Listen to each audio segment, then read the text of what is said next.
The intake procedures at Nexus Coliseum were normally a straightforward affair. Contestants arrived with their bioenhancement documentation, underwent compatibility scans to ensure their modifications wouldn't damage the arena's quantum field generators, and submitted to psychological evaluations designed to weed out anyone unstable enough to pose a threat to the paying customers. Mika's processing had taken 6 hours. "Ma'am, I'm going to need you to explain this again," said Registration Officer Veltar, his 4 eyes blinking in sequence as he reviewed her documentation for the 8th time. "According to these readings, you have no bioenhancements, no genetic modifications, no cybernetic implants, and no augmented reflexes. Are you certain you're in the right place?" "Look, buddy," Mika replied, leaning against the counter with the patience of someone who'd spent a lot of time dealing with bureaucracy. "I didn't volunteer for this. Earth got assigned a mandatory participation slot in your little gladiator show, the selection committee picked names out of a hat, and here we are. Trust me, I'd rather be back on Jupiter Station fixing atmospheric processors." Veltar consulted his terminal again, his mandibles clicking with confusion.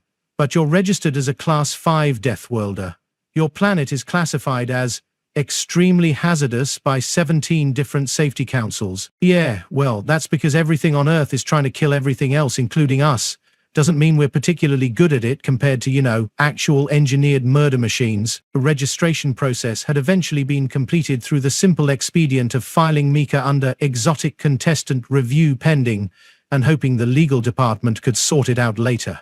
The betting markets had opened with odds of 50,001 against her surviving the opening ceremony, and most bookmakers were treating wagers on her as charitable donations to the Widows and Orphans Fund. The Colosseum's structure defied conventional understanding of architecture, engineering, and occasionally physics.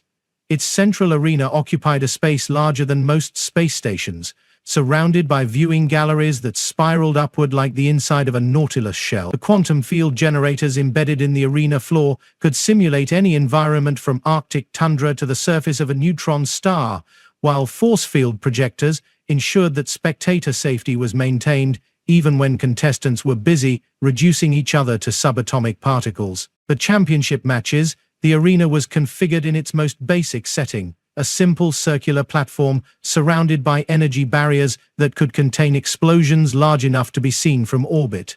The lack of environmental hazards was considered sporting, allowing contestants to focus entirely on dismembering each other without worrying about lava flows or gravitational anomalies. The pre-fight ceremonies began with the traditional Parade of Excellence, where each contestant demonstrated their species' particular approach to organized mayhem. The festivities opened with Thyrakesh the Bone Render, representing the cybernetic warriors of Sigma Draconis.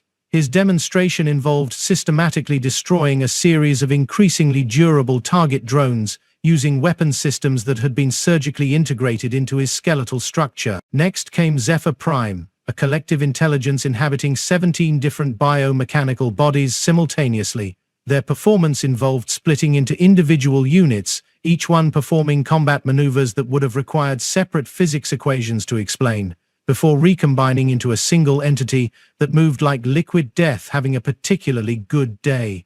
The crowd's enthusiasm built through each successive demonstration, reaching near hysteria when Krexoth took the arena for his traditional display of dominance. The champion's bioelectrical systems began charging with a sound like distant thunder, energy cascading along his chitinous armor in patterns that hurt to look at directly. He raised all 4 arms toward the arena's apex, channeling power through bioconduits that had taken centuries to evolve, building to a crescendo that culminated in a focused plasma discharge that turned a military-grade combat drone into a brief, very bright star. The spectators went absolutely insane, their cheers registering on seismic monitors throughout the station. Then it was Mika's turn. She walked into the arena with the unhurried pace of someone heading to work on a Monday morning, looked around at the screaming crowd with mild interest, and proceeded to perform what could generously be called stretching exercises. She rolled her shoulders, flexed her fingers, and checked her wrist chronometer, as if she had somewhere else to be. The crowd's cheering faded to confused murmuring. The commentary team, a trio of enhanced journalists whose job required them to provide continuous analysis during combat events, found themselves at a loss for words. "Is she warming up?" asked Commentator Prime. Perhaps this is some form of psychological warfare unknown to our databases, suggested Commentator Secondary. Commentator Tertiary, who had covered 47 championship matches and thought he'd seen everything, simply stared. I am genuinely uncertain whether we're witnessing advanced strategy or complete ignorance of the situation. Nika finished her stretching routine, walked to the center of the arena and stood perfectly still. The silence that followed was the kind that made people check their life support systems to make sure they were still breathing. After witnessing the elaborate displays of technological superiority and bioengineered lethality, watching someone just stand there felt like a glitch in reality. The Colosseum's governing board huddled in emergency conference. According to regulations established over 4 millennia of combat entertainment, each contestant was required to demonstrate their combat capabilities during the pre-fight ceremonies. Mika had technically fulfilled this requirement by not spontaneously exploding, but it hardly seemed to capture the spirit of the thing. After considerable debate involving 17 different legal precedents and a consultation with the AI consciousness that managed the tournament brackets, they decided to proceed. The human had filled out the appropriate paperwork, submitted to the required medical scans, and hadn't actually violated any rules. If she wanted to commit elaborate suicide in front of a galactic audience, well, it wouldn't be the first time someone had underestimated the competition. The championship match was scheduled for the following rotation cycle, giving the galaxy's most sophisticated civilizations 24 standard hours to place increasingly desperate bets and debate the implications of a baseline Deathworlder facing an apex champion. The scientific community was having a field day. Xenobiologists from across the Dominion submitted papers analyzing the possible hidden advantages of unmodified human physiology. Military strategists postulated that Earth might have developed stealth enhancement technologies so advanced they were undetectable by conventional scanning methods. Philosophers debated whether the human's apparent confidence indicated knowledge of secret techniques or simply a death wish. Krexoth, for his part, was not concerned. He'd reviewed recordings of every documented human combat engagement over the past 3 centuries and found nothing that posed a threat to someone of his capabilities. Humans were small, weak, and slow. Their reaction times were measured in fractions of seconds rather than microseconds. Their bone density was laughably inadequate, their muscle fiber efficiency was primitive, and their nervous systems processed information at speeds that would embarrass a basic calculator. Whatever the human was planning, it wouldn't matter. The laws of physics were absolute, and physics favored the strong. The arena was packed beyond capacity for the championship match. Beings had traveled from across the galaxy to witness what everyone assumed would be the final demonstration of Deathworlder delusion. The betting markets had stabilized at 75,001 against the human, though a few contrarian speculators had begun placing small wagers on the other side, apparently for the novelty value. The pre-fight rituals were more elaborate than usual, befitting a championship match that had generated more media attention than the last 3 tournaments combined. Krexoth entered the arena to thunderous applause, his bioelectrical systems crackling with barely contained energy. He performed his traditional power display, channeling force through neural pathways that had been optimized for maximum intimidation value, building to a crescendo that made the arena's structural supports vibrate in harmonic resonance. The crowd's enthusiasm reached levels that required the station's acoustic dampeners to prevent actual hearing damage. Mika entered from the opposite side, still wearing the same work clothes she'd arrived in. She walked to her designated position with the same unhurried pace she'd displayed throughout the previous day's ceremonies, looked around the arena with polite interest, and stood still. The crowd's noise level dropped to a whisper, then to complete silence. Experience had taught them to pay attention during these moments of apparent inactivity. The referee, a quantum construct programmed with the combat knowledge of every known species, initiated the standard pre-match protocols.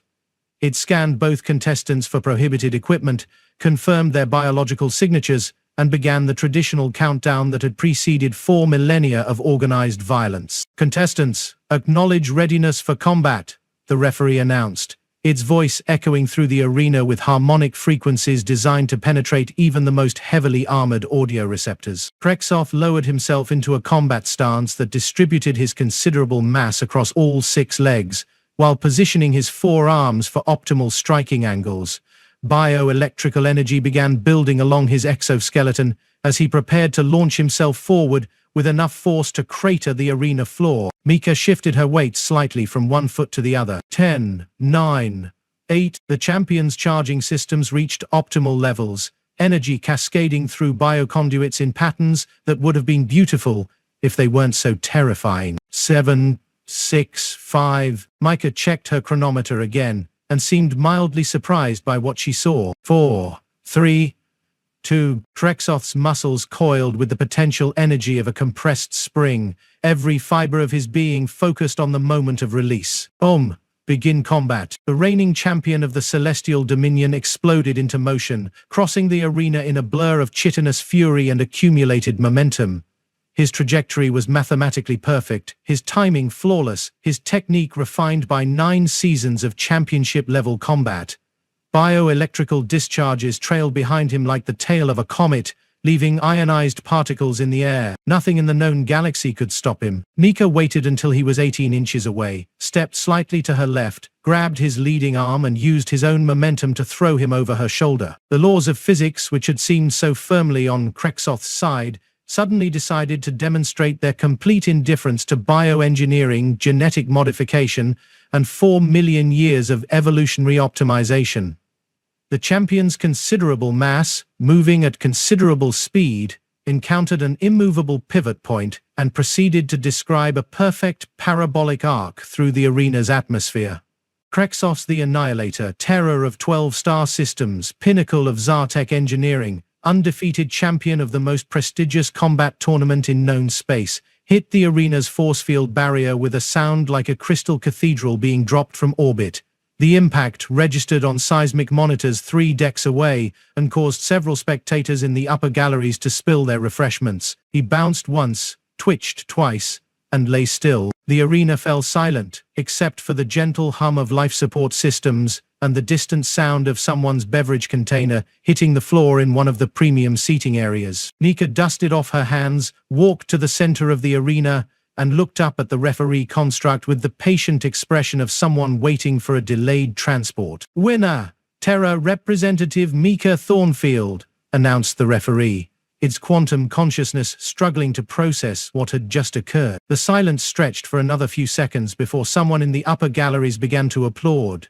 The sound spread like a slow-moving wave through the crowd, until the entire arena was filled with the thunderous approval of beings who had just witnessed the impossible happen in real time. Mika accepted the championship trophy from a thoroughly confused official, declined the traditional victory interview on the grounds that she needed to catch the next transport back to Jupiter Station, and asked the nearest security guard where she could find decent coffee in this sector of space. The aftermath was chaos of the most entertaining variety. The Colosseum's governing board immediately launched 23 different investigations into possible rule violations, equipment malfunctions, and localized breakdowns of fundamental physical laws. Earth's diplomatic status was upgraded from hazardous Deathworld to extremely hazardous Deathworld within 6 hours, and several major powers began hastily revising their expansion plans to exclude the Sol system entirely. The combat analysts eventually figured out what had happened, though it took them 4 months. Consultation with 16 different physics departments, and 3 nervous breakdowns among the senior research staff. The answer, when it came, was so elegantly simple, it was almost insulting. Momentum transfer. Every advanced civilization in the galaxy had spent millennia developing increasingly sophisticated approaches to combat. Cybernetic enhancements that could process information at quantum speeds, genetic modifications that turned bone into living armor, energy weapons that could punch holes through space-time itself, bioelectrical systems that channeled the fundamental forces of the universe in service of more efficient violence. None of them had bothered with the basic physics principle that governed how objects in motion responded to external forces applied at optimal angles. The humans, being too primitive to know better, had continued using techniques that predated their spaceflight capability. They'd refined them over centuries of application, certainly, but the core principles remained unchanged. Use your opponent's momentum against them, maintain your center of balance, apply force at the correct angle and timing, and let Newton's laws handle the rest. It was elegant, efficient, and completely invisible to beings who'd spent so long looking for complex solutions, that they'd forgotten simple ones existed. Mika returned to Jupiter Station 4 days later, having turned down offers to teach at 26 different military academies, declining invitations to appear on 47 talk shows, and politely refusing a marriage proposal from a Rigelian prince who apparently found her technique devastatingly attractive. She'd won the championship, collected her prize money, and seen enough of galactic civilization to last several lifetimes. The trophy sat on her workbench for 2 weeks before she used it as a paperweight for equipment requisition forms. Back at the Nexus Coliseum, the next tournament was already being planned. The marketing department had drafted several new slogans: Celestial Dominion Combat, where advanced technology meets basic physics, 4 millennia of evolution versus 1 really good throw. Come for the biotechnology, stay for the momentum transfer. They eventually went with Combat Excellence Redefined. The universe, as it turned out, still had a few surprises left. It had spent billions of years watching civilizations rise and fall, develop technologies that seemed to bend reality itself, and achieve wonders that challenged the very concept of impossibility. And then, just when everyone thought they'd mastered the fundamental forces of existence, it reminded them that sometimes the most basic principles were still the most reliable ones. Somewhere on a mining station orbiting Jupiter, maintenance workers continued learning how to handle heavy equipment safely, how to redirect dangerous momentum before it could cause accidents, and how to use leverage to move objects many times their own weight. They had no idea they were being trained in techniques that could defeat the galaxy's most sophisticated warriors. They just called it good engineering practice. The Celestial Dominion had spent the better part of 4 millennia perfecting the delicate art of turning violence into profit. A pursuit that required the sort of bureaucratic genius typically reserved for tax codes and insurance policies. Their crown jewel, the Nexus Coliseum, floated serenely in the Andromeda Drift like a chrome-plated monument to the galaxy's collective bloodlust. Its quantum-stabilized superstructure, capable of hosting combat events that would make ancient gladiatorial games look like neighborhood pillow fights. The Coliseum operated under what its marketing department cheerfully called the Evolutionary Excellence Protocol, a system that ranked species according to their combat potential, using algorithms so complex they required their own dedicated AI consciousness just to keep track of the variables.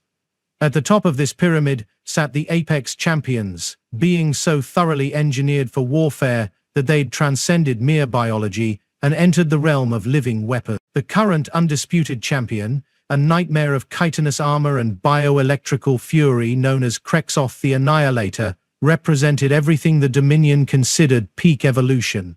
Standing 9 feet tall on 6 articulated legs, with 4 arms that ended in claws capable of slicing through battle-grade ceramics, Krexoth belonged to the Zartek Collective, a species that had dedicated the last 2 million years to turning themselves into the galaxy's most efficient killing machine. Their approach to self-improvement made military-industrial complexes weep with envy. Every Zartek was born in bioforges that customized their physiology for specific combat roles, spent their childhood in training simulators that compressed decades of experience into months of accelerated learning, and reached adulthood already equipped with neural interfaces that could process tactical information faster than most species could blink. Krexoth had held the championship for 9 consecutive seasons, a record that had insurance companies across 12 sectors revising their actuarial tables. His last 17 opponents had required cleanup crews rather than medical attention, and his signature finishing move involved channeling bioelectrical energy through his claws to create plasma discharges hot enough to melt tungsten. The betting pools for championship matches had long since stopped taking wagers on whether Krexoth would win, and focused instead on how quickly his opponents would be reduced to their component atoms, which made the arrival of Earth's representative something of a cosmic joke. Nika Thornfield had disembarked from the transport shuttle, wearing clothes that wouldn't have looked out of place in a manufacturing district. Dark work pants, a jacket that had obviously seen better years, and boots designed for function rather than fashion. She carried no visible weapons, displayed no obvious cybernetic enhancements, and had the general demeanor of someone who'd been volunteered for a task she'd rather not be doing.